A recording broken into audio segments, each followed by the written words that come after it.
에베소서 5장입니다.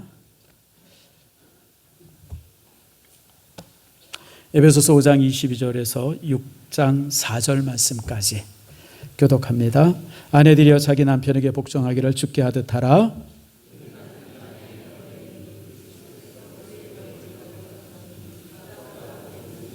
그러므로 교회가 그리스도에게 하듯 아내들도 범사에 자기 남편에게 복종할지니라.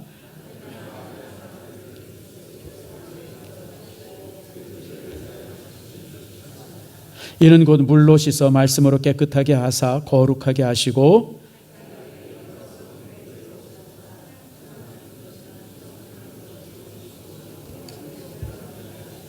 이와 같이 남편들도 자기 아내 사랑하기를 자기 자신과 같이 할지니 자기 아내를 사랑하는 자는 자기를 사랑하는 것이라.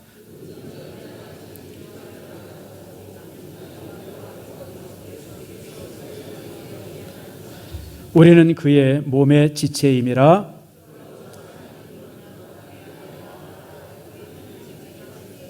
이 비밀이 크도다. 나는 그리스도와 교회에 대하여 말하노라.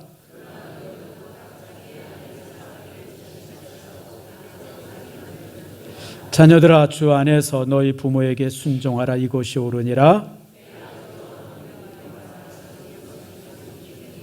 이로써 내가 잘되고 땅에서 장수하리라.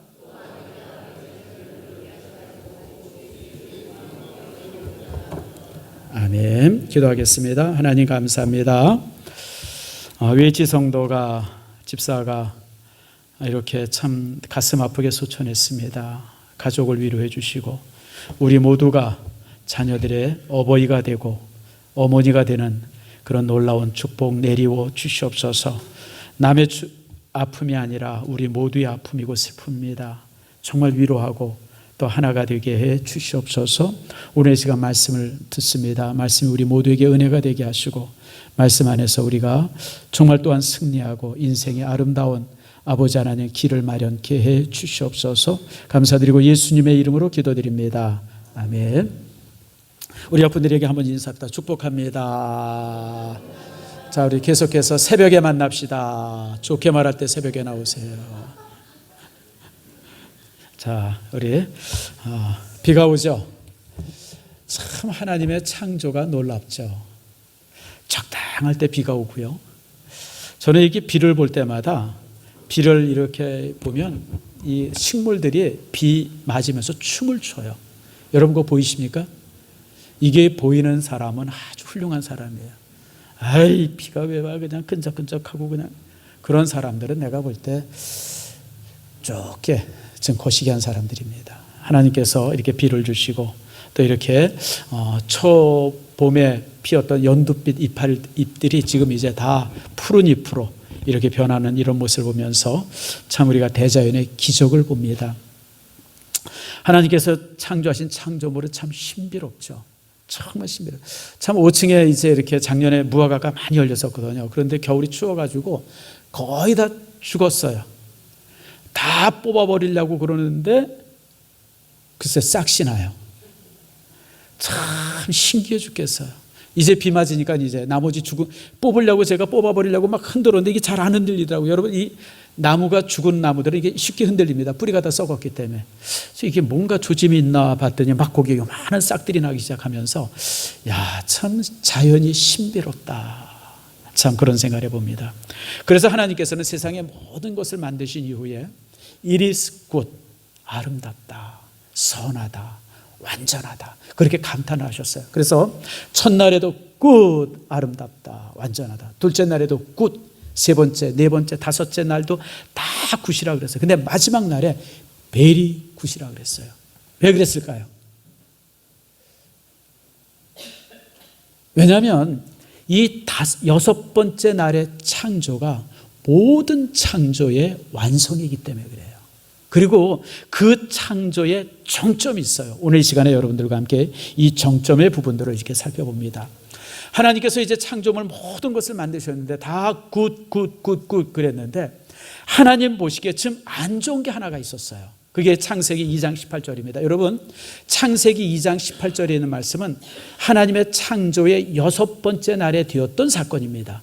그러니까 창조가 끝난 다음에 하나님께서 다시 뭐 창조를 인간을 만드셨다 그게 아니고 첫째 날, 둘째 날, 셋째, 넷째, 다섯 번째 날, 여섯 번째 사건이 이제 창세기 2장의 사건입니다. 그래서 2장에 포함되어야 되는데 이것만 따로 띄어놔서 이제 2장이 된 거예요. 거기에 이렇게 말씀합니다.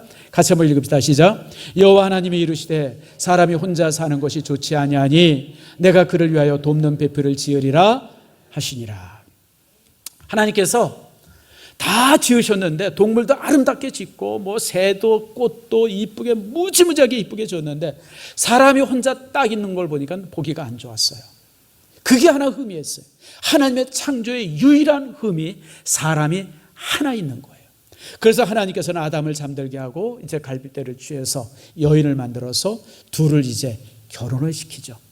그게 이제 창세기 2장 마지막 나오는 부분들 아닙니까? 하나님께서 이제 아담에게 데려놨더니 아담이 뭐라 그래요? 하와를 보고 너무 반해가지고 이런 내 뼈 중에 뼈, 살 중에 살이로다. 그러면서 감탄하죠. 그럴 때 이제 하나님께서 둘을 하나 되게 합니다. 둘이 하나가 될지니라. 그러고 나서 하나님께서 모든 창조물을 향해서 뭐라 그러냐면 따라합시다. Very good. 최고로 좋았다는 거예요. 그래서 여러분 가정의 창조는 하나님께서 만드신 모든 창조의 정점이고 그리고 하나님께서 만드신 최고의 창조물이 가정이다라고 하는 걸 기억하세요. 그래서 하나님께서는 매우 좋았다. 가정을 만들고 나서 매우 좋았다고 하시면서 이제 6일 날은 이제 그러고 쉬셨던 겁니다. 이처럼 가정이라고 하는 것이 하나님의 창조의 정점이고 또 하나님께서 만드신 가장 좋은 거라고 하는 사실을 여러분 기억하세요. 여기에서 이제 우리가 가정의 비밀들을 이제 우리가 살펴봅니다. 여러분 사람은 혼자 있는 것은 좋지 않습니다. 동물들은 혼자도 잘 삽니다. 여러분 혹시 동물원 이런 데 가서 보면 뭐 두 놈씩 낳겠죠. 두 놈, 세 놈씩 낳는데 나중에 어떻게 다 보니까 혼자 된 동물들이 있어요. 근데 여러분 동물들은 혼자가 돼도 한 놈만 남아도 먹을 것만 주면 100년, 1000년도 삽니다. 물론 뭐 이제 1000년까지는 못 살지만 거북이 같은 것도요. 뭐 동물원에서 뭐 100몇 년 살았다 뭐 이런 게 있어요. 그래서 동물들은 이제 혼자서도 얼마든지 살아갑니다. 근데 사람은 그렇잖아요. 사람은 관계의 존재이기 때문에 함께 하지 않으면 사람이 못 살아요. 이거는요, 꼭 부부 관계뿐만 아니라 이제 사회 자체가 그래요. 그래서 여러분들 감옥에서 가장 무서운 벌이 잘 아시잖아요. 독방이에요, 독방. 사람을 독방에 가두면요, 30일 지나면 미친답니다. 그걸 못 견딘대요, 독방 자체를. 그게 사람이에요. 나 같으면 독방에 놓으면 그냥 책 많이 읽고 신날 것 같은데 귀찮지 않고.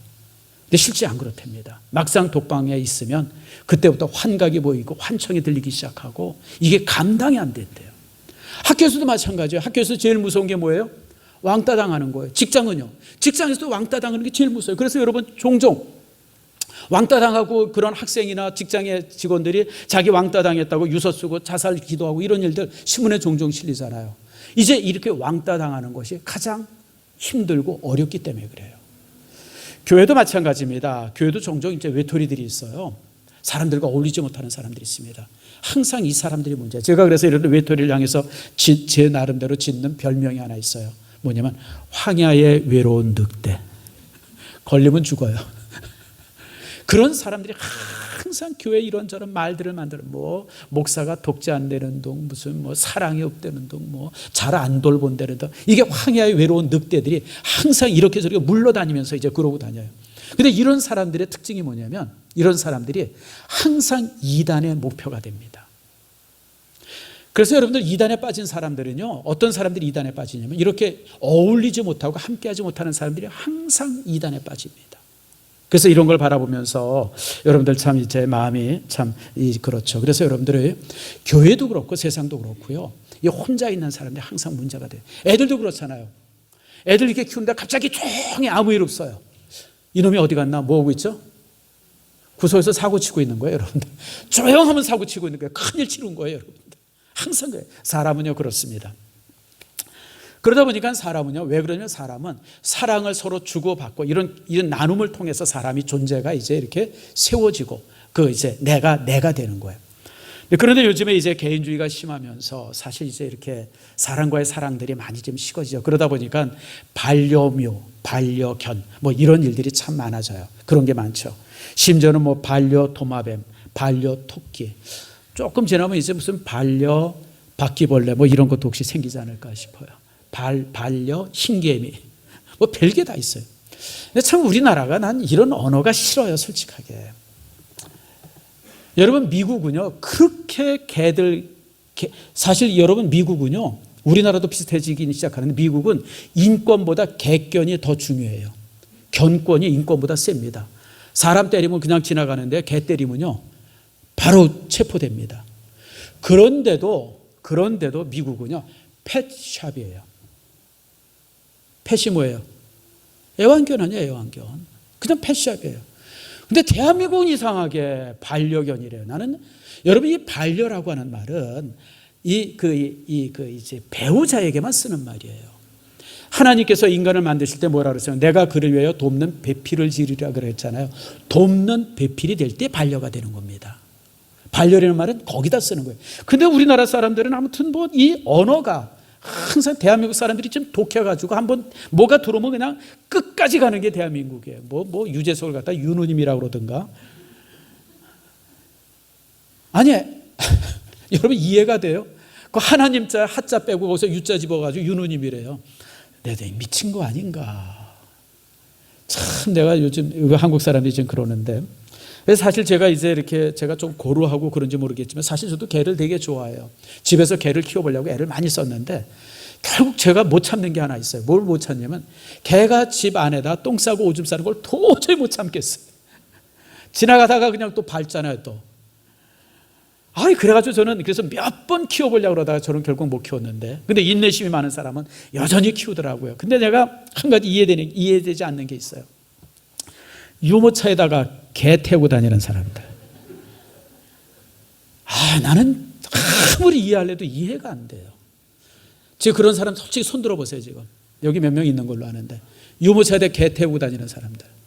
여러분 부모님을 그렇게 사랑하세요. 낳아주고 20여 년 동안 키워주신 부모님을 그렇게 사랑해 보세요. 연료상 받을 겁니다. 남편 아내를 좀 그렇게 사랑해 보세요. 어떻게 개를 유모차에다 태우고 다녀. 나는 이 앞에 있으면 가끔 봐요. 도대체 마땅치 않아요. 쟤 뭐 하는 짓인가. 여러분 아무튼 근데 또 이해는 돼요. 오직 사랑 못 받으면 저렇게라도 사랑을 이렇게 베풀까. 사실 마땅히 우리가 사랑을 남자에게 여자에게 서로 부부 사이에 이렇게 사랑을 나누고 베풀어야 되는데 그게 안 채워지니까 이제 그런 게 아닌가라고 하면서 이해는 되지만 참 그런 게 좀 그렇더라고요. 어쨌든 여러분들 사람은 함께하는 존재입니다. 사람은 함께하는. 그리고 여러분 그리고 더 중요한 것은 여러분 아담이 외롭다고 그래서 남자를 10명 창조한 게 아니에요. 외로운 아담을 위해서 아내 하나를 만든 겁니다. 여러분 남편에게는 한 아내와 아내에게는 한 남편만 필요해요. 여기에 다른 것이 들어오면 그때부터는 여러분 다물허난 이 여우 같아가지고 여러분 인생을 불행하게 만듭니다. 그러면 여러분들 부부는 어떤 일이 있어도 여러분 함께 해야 돼요. 무슨 일이 있어도 함께 해야 됩니다. 여러분 만약 부부가 이런저런 일이 있어가지고 이제 이렇게 떨어져 있고 이러기 시작하면 그때부터 여러분 사단이 역사합니다. 여러분 잘 아시잖아요. 하와가 언제 죄를 져요? 아담을 떨어져서 혼자 있을 때 뱀이 다가온 거예요. 아내가 괜히 혼자 여기저기 뒤로번 다니면 이게 사단의 타켓이 됩니다. 남편이 아내 없이 왔다리 갔다리 하고 그러면 거기에 항상 사단이 역사해요. 사람이라는 게 여러분 뭔가 새로운 거 보고 처음 보면 여러분 막 뭐 그런 게 있잖아요. 여러분들 그거는 다 똑같은 거예요. 그래서 사람은 어디를 가든지 무엇을 하든지 부부는 항상 함께 해야 돼요. 이건 원칙입니다. 여러분 이 원리를 여러분 잊지 말아야 돼요. 항상 부부가 하나야 된다. 저는 28년 동안 우리 신성교에서 목회를 하면서 제가 철저하게 지킨 것이 함께함입니다. 저는 신방 갈 때 여러분 벌써 알지만 제가 혼자 신방 간 일이 없어요. 어느 집을 가든지 저는 항상 함께 가요. 나 혼자 가야 하는 상황이면 제가 안 갑니다. 왜냐하면 아내가 가지 못하는 자리는 내가 가도 안 돼요. 상담도 마찬가지예요. 성도들이 상담을 바랍니다 그러는데 목사님한테만 이렇게 은밀하게 상담받기를 원합니다 그러면 제가 거절합니다. 내 아내가 듣지 않아야 되면 나도 들으면 안 됩니다. 이게 원칙이에요. 그래서 누가 상담하러 온다 그러면 제가 항상 약속 시간을 아내가 있는 시간에 같이 잡습니다. 아내랑 같이 들어야 됩니다. 그래서 항상 부부가 함께하면 올 때 갈 때 모든 일에 함께하면 사단이 역사하지 않습니다. 틈타지 않습니다. 여러분, 인간은 여러분 개뿔도 아니에요. 인간 진짜 나약한 존재가 인간이에요. 여러분도 마찬가지예요. 저도 마찬가지예요. 유혹 앞에 쉽게 넘어지는 게 인간이에요. 여러분들, 이렇게 쉽게 넘어지는 인간들을 지킬 수 있는 방법이 무엇이냐? 함께하는 거예요. 함께하면 그 어떤 유혹도 지켜낼 수 있습니다. 이거는 여러분 법칙이에요. 그래서 이제 이런 모습 속에서 가정이 지켜지어질 때 가정이 행복해요. 여러분, 다시 말씀드리면 이런 행복을 잃어버리면 다 잃어버린 거예요. 여러분, 그리고 가정이 줄 수 있는 행복은 그 어떤 것으로도 대신할 수 없습니다. 여러분, 세상의 출세가 무슨 높이 올라가는 거, 그 다음에 많은 돈들, 이것이 가정의 행복을 대신할 것 같아요. 어림도 없어요. 여러분들, 그런 게 가정의 행복을 대신하지 못합니다. 과거 중국에서는 모태똥이 인민공사라는 걸 만들었어요. 혹시 여러분 중국의 역사를 관심 있는 분들은 인민공사라는 걸 기억될 거예요. 모태똥이 이제 딱 중국에서 이제 이렇게 통일이 됐죠. 1950년에 이제 결국 이제 장제송 몰아내고 이제 중국 인민공화국이라는 게 이제 딱 만들어졌어요. 그러고 나서 이제 딱 살피니까 이게 중국 사람들이 아무리 일시켜도 노동의 효과가 안 나는 거예요.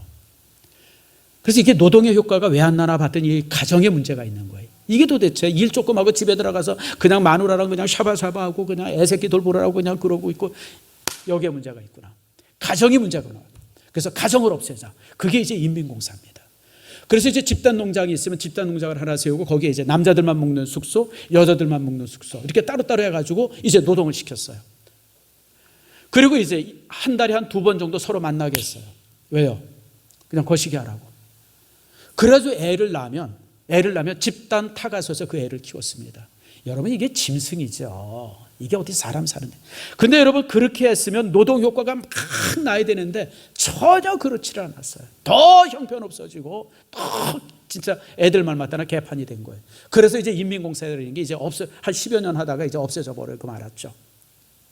무슨 얘기냐면 세상에 그 어떤 조직들, 어떤 기관들도 가정을 대신할 수 있는 게 없어요. 여러분들, 가정을 대신할 수 있는 유일한 기관이 하나 딱 있습니다. 그게 어디냐면 천국입니다. 천국만이 가정을 대신할 수 있고 천국 외에는 그 어떤 것도 가정을 대신할 수 없어요. 그런데 종종 철없는 사람들이 이 천국을 어디서 찾냐면 술집에서 찾아요. 이 천국을 기생집에서 찾습니다. 게임방에서 찾습니다. 노래방에서 찾아요. 여러분, 그곳에 있어요. 처음에 있는 것 같죠? 뭐가 있는 것 같아요. 근데 여러분, 들어가 보세요. 파멸이에요. 다 망해요. 다 없어져요. 다 잃어버려요. 그러면 여러분들, 가정 안에서 천국을 찾아야 돼요. 가정 안에서. 그래서 오늘 읽은 이 본문의 말씀, 바로 그걸 우리에게 말씀하고 있습니다. 여러분, 부부 관계는요, 사람과 사람의 관계가 아니에요. 부부 관계는, 가정의 관계는 사람과 사람과의 관계.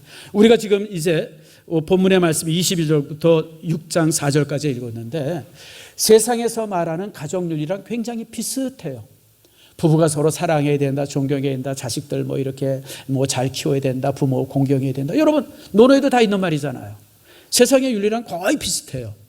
근데 여러분, 전혀 비슷하지 않습니다. 세상의 가정 윤리는 남자와 여자의 관계예요. 그렇죠?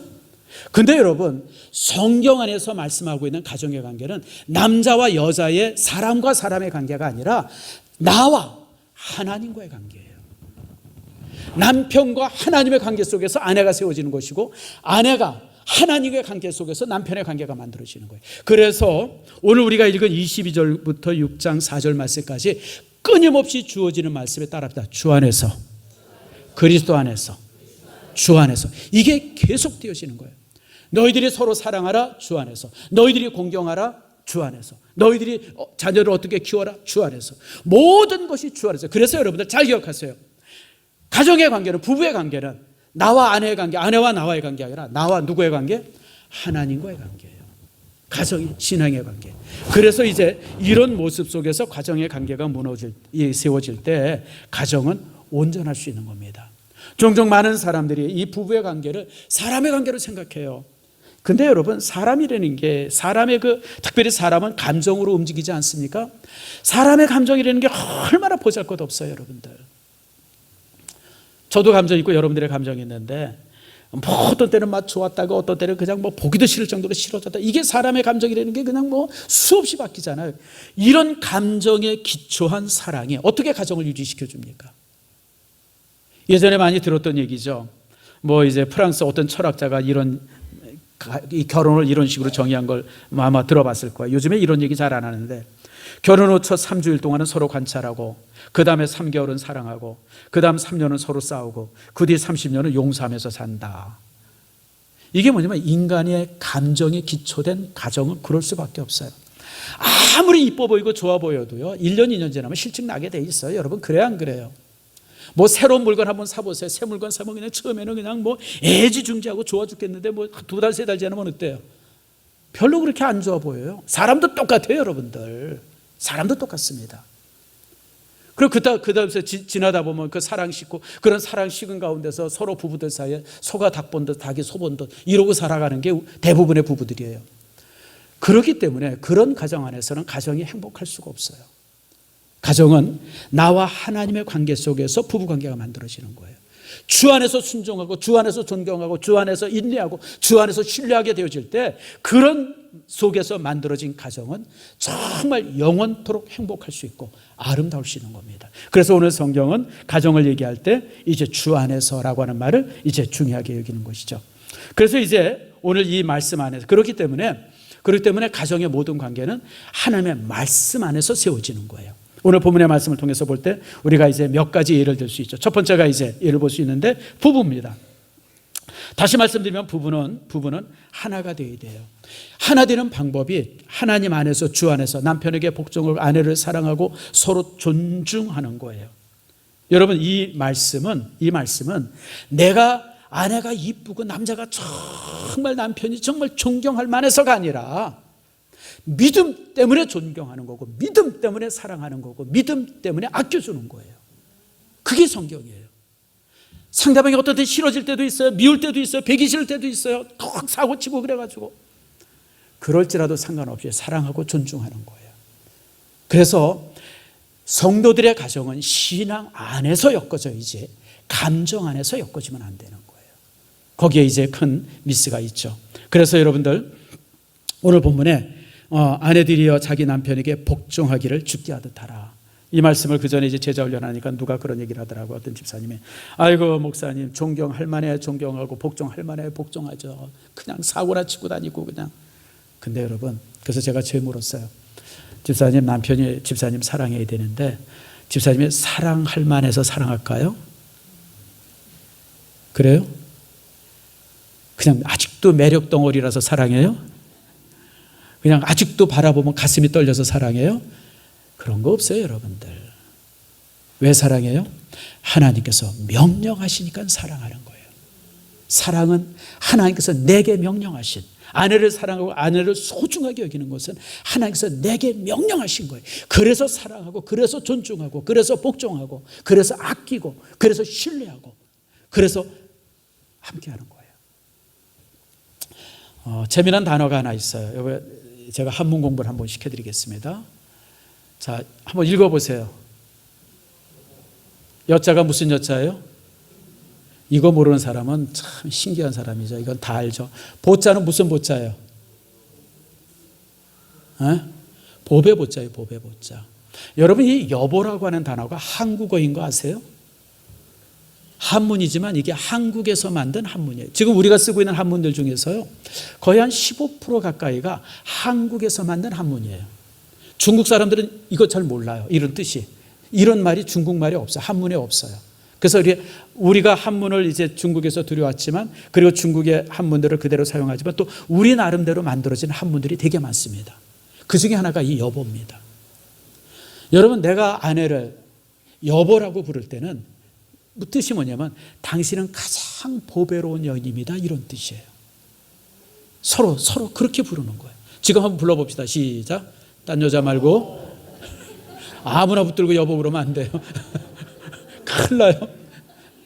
자기 아내에게 여보라고 부를 때 당신은 내게 가장 소중한 사람이다라고 하는 뜻이에요. 이 당신이라는 뜻도 마찬가지예요. 당신도 이게 무슨 당자예요? 당자가 무슨 당자입니까? 예? 여러분 마땅할 당자예요. 그리고 몸신자예요. 당신은 마땅히 내 몸입니다라고 하는 뜻이에요. 그래서 이 여보라고 하는 단어와 당신이라는 단어가 굉장히 어떤 성경적인 어떤 이 배경이 이 안에 있어요. 그래서 당신 그러면 여러분 참 내 몸과 같이 당신이 소중하다고 하는 그런 어떤 이 가치가 이 속에 들어있죠. 여러분 바로 이처럼 우리가 서로 사랑하고 존중하고 아껴야 돼요.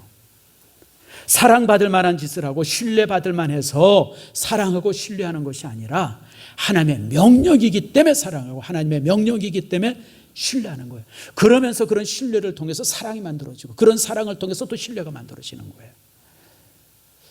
어떤 사람이 재밌는 얘기를 했어요. 결혼 생활은 6가지로 유지가 된대요. 6가지. 자, 여러분 가정을 한번 봅시다. 여러분 부부 결혼 생활은 6가지로 유지가 돼요. 첫 번째가 뭐냐면 사랑, 너무 잘 알죠. 두 번째가 뭘까요? 신뢰. 세 번째는요? 신뢰. 네 번째는 신뢰. 다섯 번째 신뢰. 여섯 번째 당연히 신뢰예요. 그러니까 이런 신뢰 속에서 사랑이 만들어지는 거예요. 그러니까 그 사람이 잘하고 내 마음에 쏙 들고 매력이 아주 여전히 아직도 있고 그래서 서로 사랑하고 이러는 것이 아니라 신뢰하면서 사랑하고 하나님의 말씀이므로 그 말씀 속에서 우리가 이제 사랑하는 거죠. 그렇게 되어지면서 서로 간에 신뢰가 만들어지고 또 이제 믿음이 만들어지는 겁니다. 그리고 이제 사랑이 만들어지는 것이죠. 그래서 여러분들 항상 기억할 것은 여러분 이렇게 함께 해야 된다라고 하는 거예요. 자, 그리고 여기서 중요한 말씀이 또 하나 있어요. 하나님께서 남자가 외롭다고 해서 5 남자를 만들어주지 않았어요. 하나님께서 남자가 외롭다고 해서 10명의 남자를 만들어준 것도 아니에요. 하나님께서 외로운 남자에게 몇 명이요? 1명의 여자를 만들어준 거예요. 이게 원리예요. 한 남자에게는 한 여자, 한 여자에게는 한 남자만이 하나님께서 허락하신 거예요. 만약에 눈을 두리번거리고 뭐 딴 데 이러면 안 돼요. 그래서 저는요, 다시 한번 말씀드리지만 우리 성도들이 항상 어디서나 하나가 돼야 돼요. 제가 제일 싫어하는 것 중에 하나가 이렇게 이 기러기 아빠 이런 것들 제가 되게 싫어해요. 솔직하게 물어봅시다. 우리 여기 정 집사님, 정우영 집사님, 자식이 중요해요? 아내가 중요해요? 당연하죠. 근데 왜 남편 놔두고 애들 데리고 미국 가요? 이건 잘못된 거예요, 여러분들. 가정 안에서 여기 오늘 본문에도 순서가 뭐냐면 부부관계, 그 다음에 부모와 자녀 관계, 자식 관계, 순서가 항상 그래요. 가정 안에서 가장 중요한 것이 부부간의 관계예요. 이게 깨지면 나머지는 아무 의미가 없어요. 그래서 저는요, 항상 우리 성도들에게 무슨 이렇게 남편 혼자 이렇게 공부하러 어디 갑니다. 내가 못 가게 해요. 다 뒤로 가든지. 우리 조성교 집사님도 이제 이번 주 수요일 날 미국 가게 되는데 이제 사실은 한 1년이나 2년 가 있으니까 혼자 가 있을까? 또 아내도 아이고 애 셋 데리고 어떻게 따라가냐고 이제 그러는 걸 제가 그러면 가지 말라 그랬어요. 같이 가라 그랬어요. 식구들 다 데리고 가야지. 혼자 가서 뭐 하려고? 뭐 대단한 거 배워가지고 온다고. 뭐 출세하려면 얼마나 출세하려고. 그거 왜 혼자 가요? 저는 그래서 어디를 가든지 항상 가정은 함께 가야 돼요. 부부는 함께 해야 돼요. 이해가 되시죠? 그래서 여러분들 아까도 제가 잠깐 말씀드린 것처럼 그래서 저는 이게 원칙이 돼가지고 우리 집에서 무슨 일이 있으면 우리 아내가 먼저 챙겨요. 여보 오늘 어디 가지? 그러고 먼저 아침 일찍 일어나서 준비해요. 나도 깜빡 잊어버렸다가. 여러분 가정이 그래야 돼요. 그게 건강한 가정이고 건강한 부부가 되어지는 겁니다.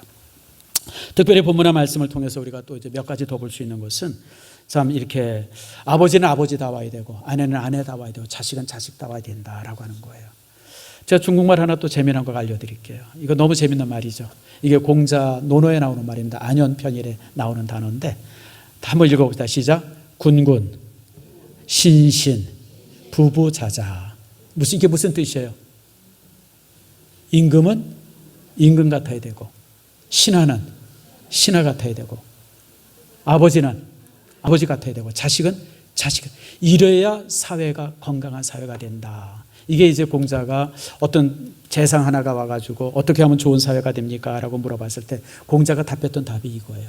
궁군, 신신, 부부, 자자.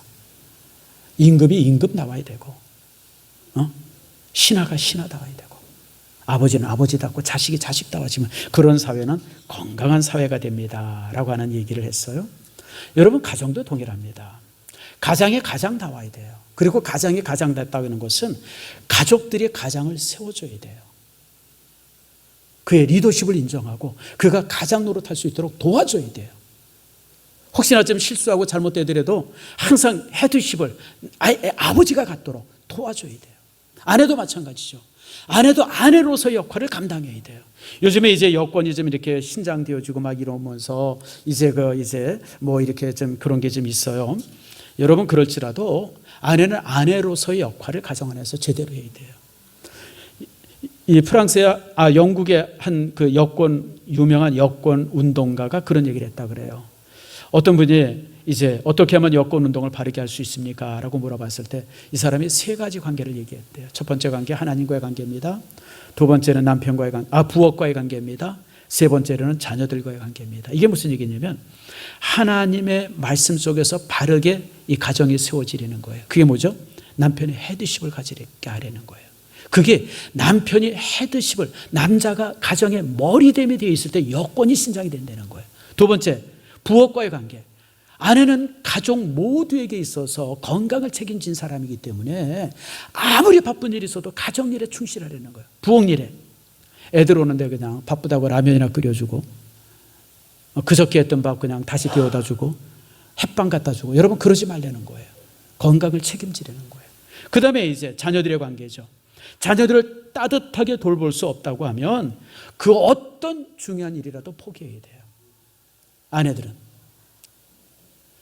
애가 학교에서 집으로 딱 들어오면 문을 딱 열고 딱 열었을 때 어머니가 기다리고 있어야 돼요.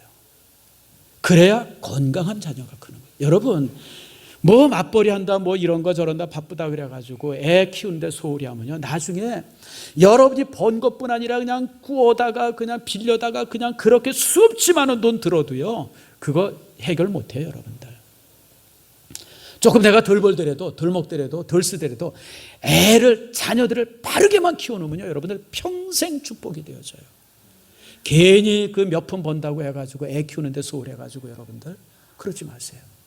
자녀들의 관계가 아름다워야 돼요. 부엌의 관계가 아름다워야 되고. 여러분, 이런 관계들 모습들, 특별히 여러분 자녀를 노업게 하지 말라고 그러잖아요. 이 말씀은 여러분들 너무 많이 들어서 잘 알 겁니다. 자녀들이 요즘에 많이 지치고 힘들잖아요. 부모들만 힘든 게 아니라 애들은 더 힘들어요. 그런 더 힘들 아이들, 특별히 여기 본문에 보니까 노엽게 하지 말라는 것은 자녀들 마음속에 분노를 채우지 말라는 거예요. 아이들이 지금 막 분노하고 있잖아요. 특별히 중1, 중2 되어지면 그냥 애들이 그냥 막 분노가 그냥 머리 끝까지 차 있는 애들이 많아요. 그런 아이들 용서하고 품에 안고 이해해주고 그렇게 하려는 거예요. 그런 애들 더 푸시하지 말고 더 공부하라고 그러지 말고. 여러분, 참 이런 예가 참 적절하지 않은 것 같긴 한데, 제 웨이치성 집사님이 어제 이제 소천하셨잖아요. 참 제가 가면서 오면서 참 많은 생각을 해봤어요. 하나님께서 왜 이렇게 불러가시나.